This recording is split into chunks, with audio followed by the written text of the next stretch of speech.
Hello friend, नमस्कार। आप सभी का फिर से एक बार हमारे यूट्यूब चैनल सक्सेस बीएससी में बहुत बहुत स्वागत है। अभी तक की कक्षाओं में हम लोगों ने संविधान में भारतीय संविधान व संविधान के प्रकार को पढ़ा। लास्ट क्लास में हम लोगों ने भारतीय संविधान की विशेषताओं को पढ़ा। भारतीय संविधान की विशेषताओं के बाद आज हम लोग एक नए टॉपिक के साथ आए हैं। मैंने कल ही बोला था कि अब हम धीरे से संविधान में प्रवेश करेंगे। तो संविधान में प्रवेश करते हुए सबसे पहले जो हमको पढ़ लेना चाहिए वो है संविधान के निर्माण का इतिहास। कि संविधान का निर्माण हुआ कैसे। संविधान के निर्माण के इतिहास को पढ़ने से पूर्व संविधान का निर्माण हुआ तो हुआ किस धरातल पे। धरातल का नाम है संविधान सभा। तो आज के इस क्लास में हमारा टॉपिक है भारतीय संविधान का सृजन, संविधान सभा। तो आज हम लोग पढ़ने वाले हैं भारतीय संविधान का सृजन या संविधान सभा। आखिर भारत को यह संविधान सभा कैसे मिली, इसका क्या इतिहास रहा होगा, आज इस पर चर्चा करेंगे। महत्वपूर्ण आज की क्लास बहुत है क्योंकि आज की क्लास में बहुत सारे फैक्ट भी मिलेंगे। क्योंकि फैक्ट न केवल यूपीएससी की परीक्षाएं बल्कि छोटी छोटी परीक्षाओं में फैक्ट पूछे जाते हैं। तो आज की क्लास सारी परीक्षाओं के लिए महत्वपूर्ण होगी।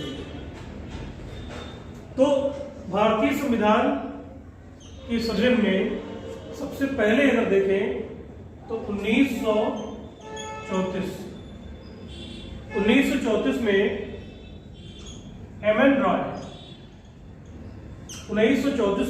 राय ने सबसे पहले भारत के संविधान की मांग की या संविधान सभा के निर्माण की मांग की। मांग किससे की जाएगी? अंग्रेजों से। तो सबसे पहले अगर संविधान सभा का जिक्र हुआ है, संविधान के निर्माण की प्रक्रिया का जिक्र हुआ तो वो एमएन राय जी के द्वारा हुआ, वो भी 1934 में। हाँ, इसको अंग्रेजों के द्वारा स्वीकार नहीं किया गया, माना नहीं गया। दूसरा प्रयास ठीक उसके एक वर्ष बाद 1935 में उस समय की कांग्रेस ने किया। कांग्रेस 1935 में कांग्रेस ने भारतीय संविधान के निर्माण की मांग की, लेकिन यह भी मांग अंग्रेजों के द्वारा स्वीकार कर दी और अंततः 1940 के अगस्त प्रस्ताव माह से ही यह क्लियर होता है कि यह प्रस्ताव अगस्त माह में प्रेषित किया गया था। अगस्त प्रस्ताव में जो मांग रखी गई, प्रस्ताव बना करके जो मांग रखी गई अंग्रेजों के समक्ष, उस मांग को अंग्रेजों के द्वारा स्वीकार कर लिया गया। यह उस समय की जो संसद थी, उस समय की जो विधायिका थी, उसके द्वारा स्वीकार कर लिया गया। अगस्त प्रस्ताव को स्वीकार कर लिया गया 1940 में। यानी यहाँ 1940 में हमारे संविधान सभा के निर्माण की शुरुआत है। ठीक है, लेकिन अब ये अभी निश्चित नहीं हो पाया है। अगस्त प्रस्ताव में मात्र केवल संविधान सभा की मांग थी जिसको स्वीकार कर लिया अंग्रेजों ने। लेकिन अब वो संविधान सभा कैसी होगी, उसके सदस्य कितने होंगे, उसमें किस प्रकार के लोग होंगे, कहां से कौन आएगा, इसका निश्चय भी नहीं हो पाया। इसके निश्चय के लिए कि संविधान सभा का आधारभूत ढांचा कैसा हो, इसके लिए सबसे पहले 1942 में क्रिप्स मिशन आया। क्रिप्स आपके दिमाग में आ रहा था, क्रिप्स कौन है? कि ये संसद था। संसद कहाँ होगा? ब्रिटेन की संसद, वहां की जो संसद है, वहां का संसद है, वह एक मंत्री भी है, ठीक है। क्रिप्स के द्वारा यह मिशन बनाया गया, जिसका नाम हुआ क्रिप्स मिशन। क्रिप्स मिशन में संविधान सभा के निर्माण का आधारभूत ढांचा दिया गया। भारत आया तो इस मिशन का बहुत विरोध हुआ मुस्लिम लीग के द्वारा। विरोध क्यों हुआ? क्योंकि मुस्लिम लीग चाहती थी कि दोनों के लिए अलग निर्वाचन मंडल होना चाहिए। दोनों मतलब मुस्लिम लीग की मांग थी कि भारत और पाकिस्तान दो राष्ट्र हों और भारत के लिए अलग निर्वाचन मंडल हो संविधान सभा का, और पाकिस्तान के लिए अलग निर्वाचन मंडल। इसलिए क्रिप्स मिशन को स्वीकार नहीं किया गया भारत में और ये वापस चला गया। यानी ये 1942 का क्रिप्स मिशन संविधान सभा के निर्माण में अहम भूमिका नहीं निभा पाया, या ये कोई भूमिका नहीं निभा पाया, ठीक है।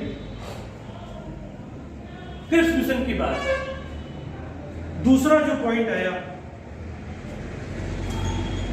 वो था cabinet mission. Cabinet mission, cabinet mission के प्रस्ताव को भारत में स्वीकार कर लिया गया। यहाँ की संसद ने, यहाँ की पार्टियों ने उसको स्वीकारा। कारण यह था कि इसमें मुस्लिम लीग को अलग निर्वाचन मंडल नहीं दिया।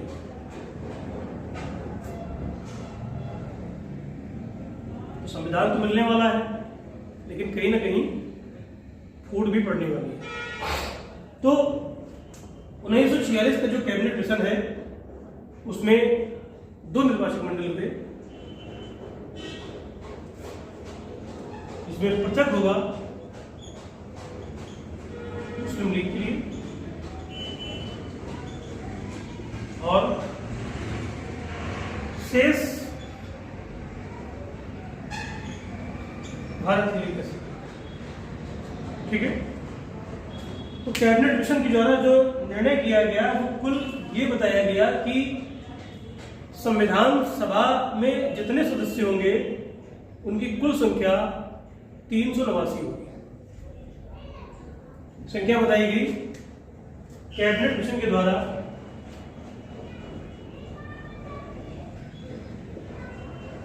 कैबिनेट मिशन की संख्या आई कितनी? 389। 389 सदस्य जो बनेंगे वो संविधान सभा के अलग अलग प्रांतों से, अलग अलग क्षेत्र से आएंगे, जिसमें मुख्यतः 2 प्रकार के सदस्य होंगे। एक होंगे निर्वाचित और एक होंगे मनोनीत, ठीक है ना। एक सदस्य कैसे होंगे? इलेक्टेड, निर्वाचित, और एक होंगे मनोनीत।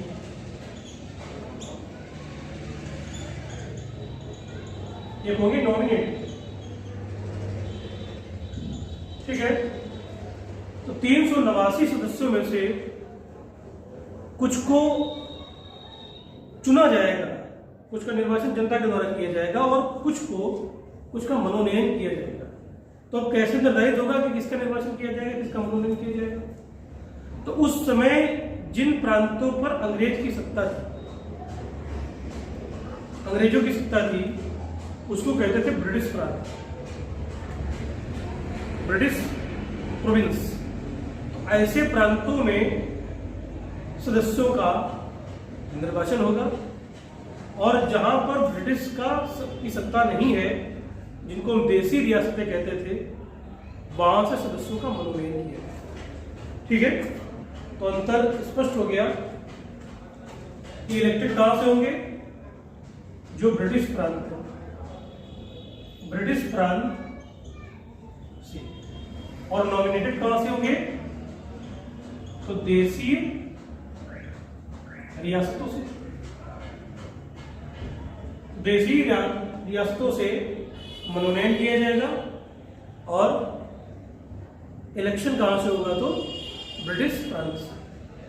ठीक है, अब आगे बढ़ते हैं। तो अभी हमने संख्या बताई 389, तो 389 में से 296 पर क्या होगा, इलेक्शन होगा। और शेष जो बची सीटें हैं उन पे क्या होगा, नॉमिनेशन होगा। तो सीटें कितनी बचेंगी, 93।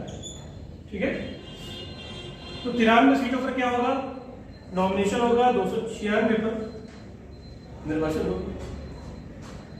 जब इन सीटों पर चुनाव लड़ा गया, जब इन 296 सीटों पर चुनाव लड़ा गया, तो रिजल्ट जो आया वो ये है कि 208 सीटों पर, 15 सीटों पर, 208 सीटों पर कांग्रेस की विजय हुई, 15 सीटों पर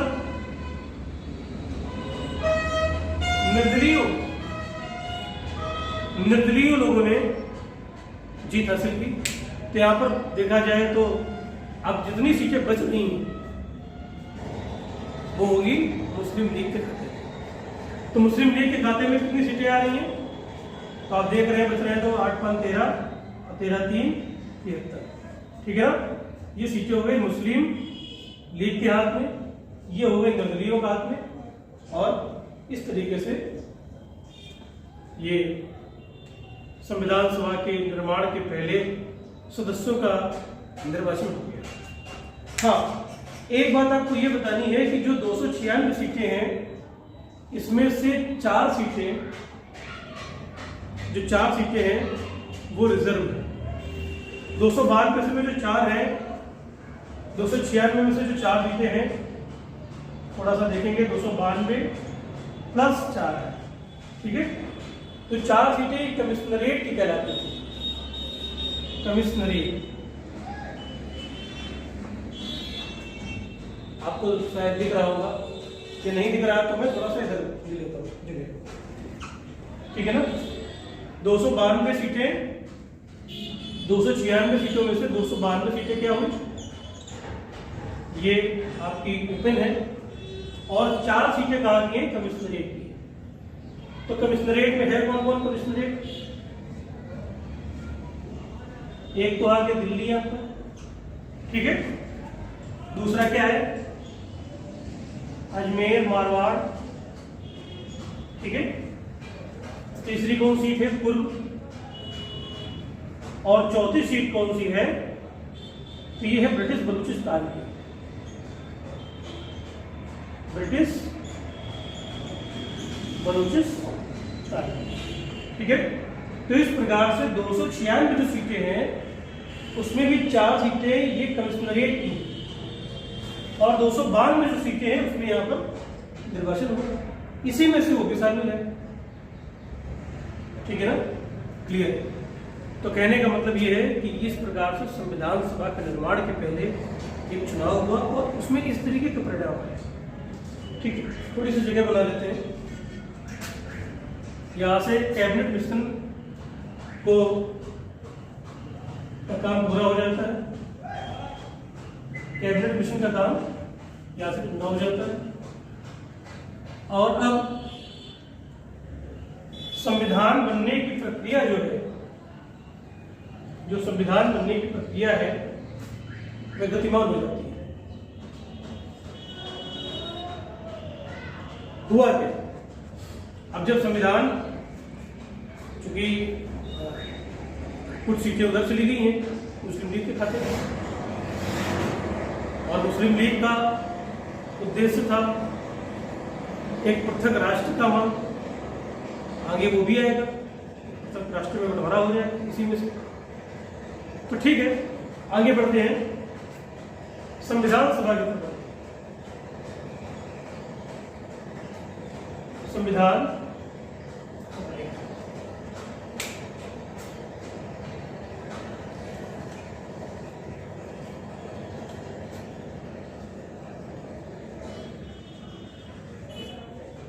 संविधान प्रश्न आता है कि संविधान सभा की पहली बैठक कब आहूत की गई? संविधान सभा की पहली बैठक कब आहूत की गई? ठीक है, सदस्यों का निर्वाचन हो चुका है, तो इसके पहले कि संविधान सभा की पहली बैठक आहूत की जाए, संविधान को पहले अंगीकृत किया जाए। एक शब्द है अंगीकरण और एक शब्द है अधिनियमन। अंगीकरण मतलब कोई चीज तुमको आपको दी जाए, आप उसे क्या करेंगे? पकड़ेंगे, पहले पकड़ेंगे फिर बाद में उसे स्वीकार करेंगे, ठीक है ना? तो अंगीकरण 26 नवंबर 1949 को, ठीक है, संविधान में क्या हुआ? अंगीकरण, ठीक है। और सॉरी 6 दिसंबर 1946 को, इसके ठीक बाद पहली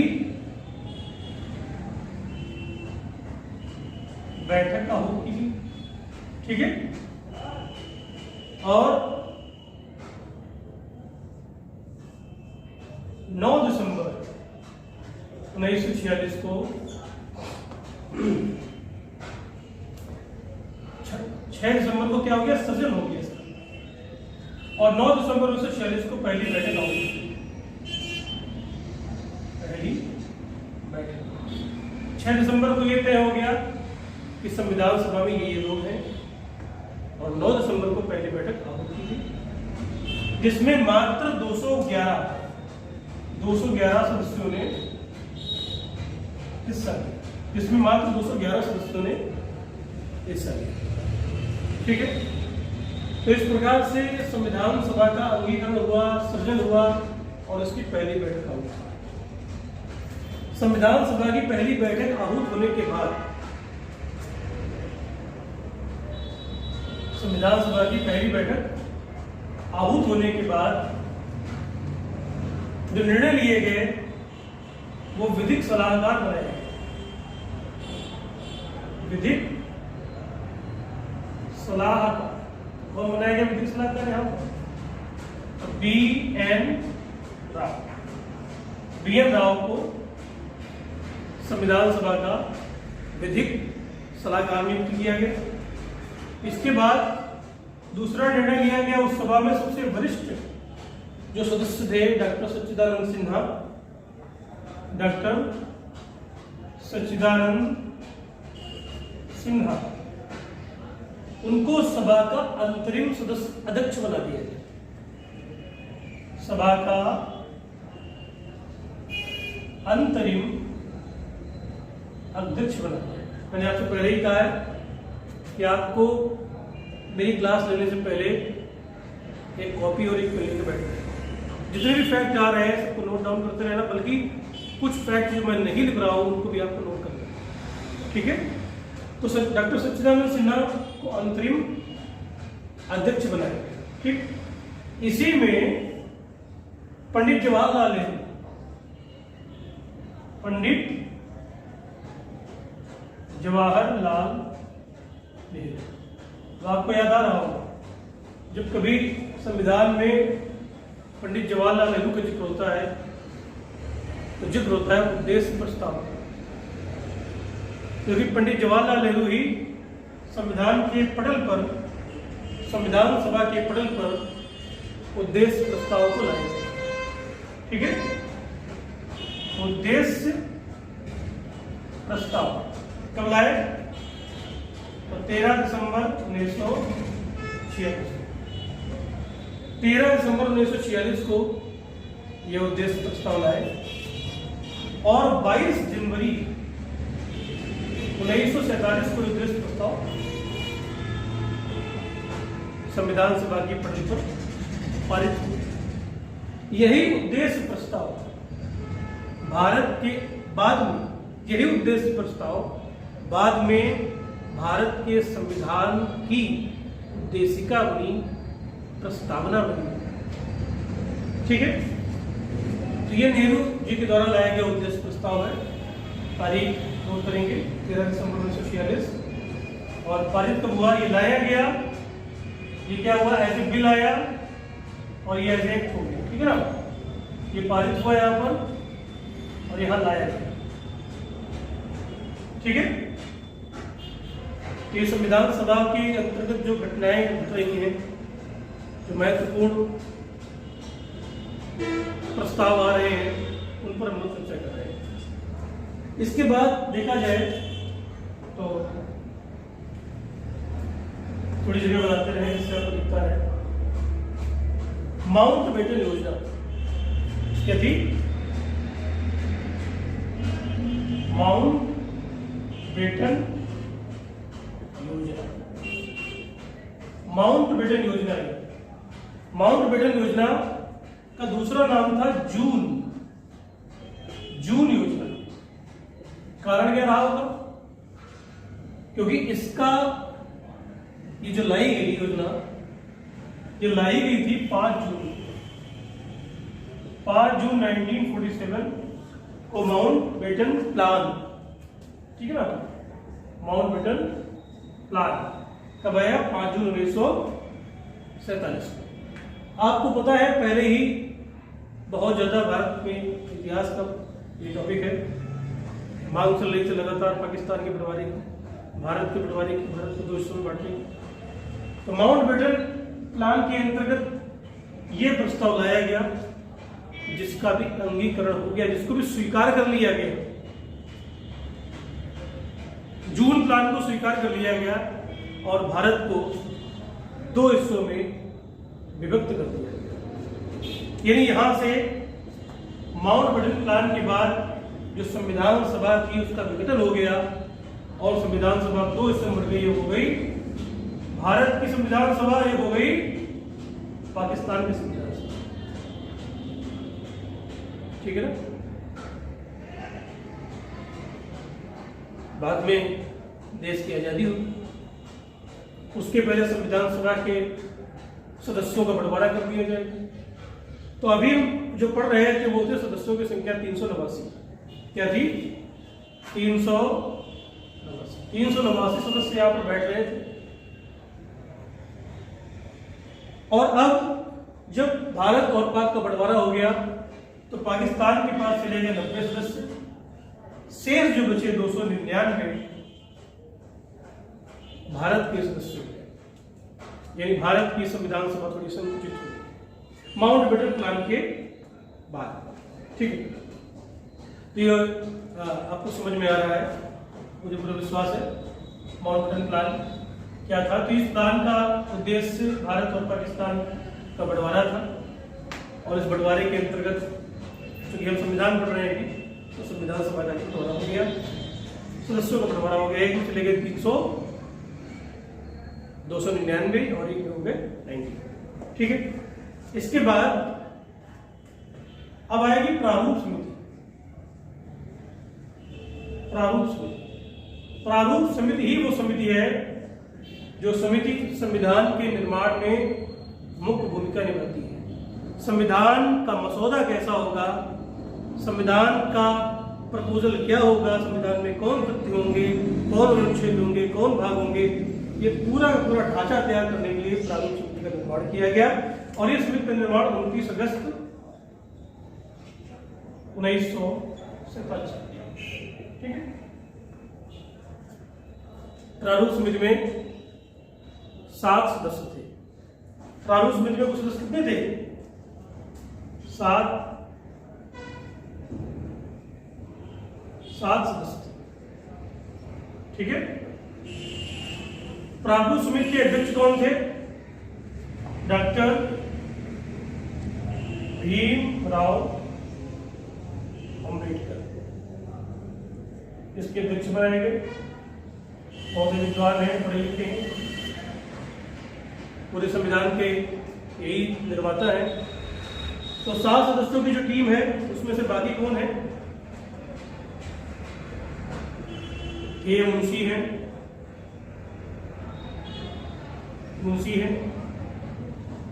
दूसरे सदस्य कौन है? एन गोपालचारी आयंकर है, ठीक है। तीसरा सदस्य कौन है? तो अल्लादी कृष्ण स्वामी अय्यर है। इसके बाद चौथा सदस्य कौन है? तो मोहम्मद सादुल्ला है, ठीक है। इसके बाद अगर देखा जाए तो 5वें और 6वें सदस्य कौन है? तो इन सदस्यों को आपको थोड़ा ध्यान से समझना है। कारण क्या है? जो 5वें और 6वें सदस्य हैं वो बाद में बदलते भी हैं, ठीक है।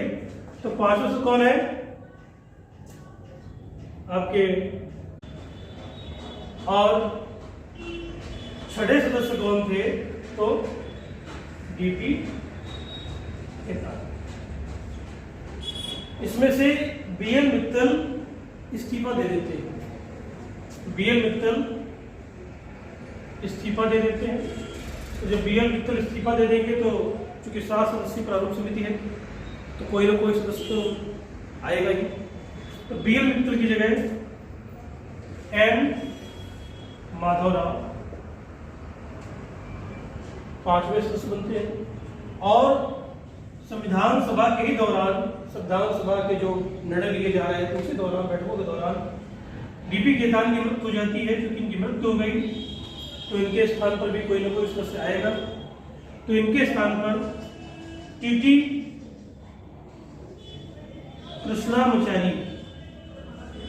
कृष्णामाचारी सदस्य बना दिए जाते हैं। इस प्रकार संविधान की प्रारूप समिति का ये एक खाका रहा। आपको बता दें कि संविधान सभा में कुल 15 महिलाएं, जो ये 299 सदस्य हैं जो निर्वाचित होकर के आए हैं, इसमें 15 महिलाएं भी निर्वाचित हुई थी।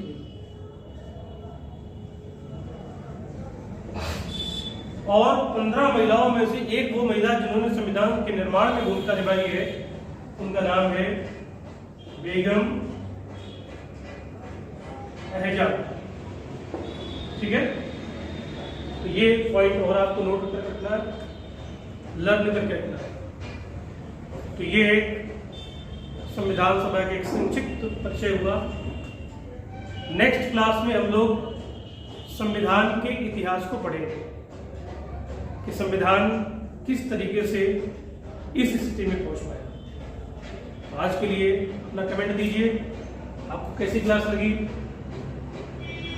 और साथ ही साथ इसमें जो प्रश्न बन रहे हैं वो भी पूछिए, या जो भी प्रश्न आपको ऐसा लगता है कि दूसरों का लाभ हो सकता है तो उनका उत्तर दीजिए। आज के लिए आपको इतना ही। Thanks to all of you.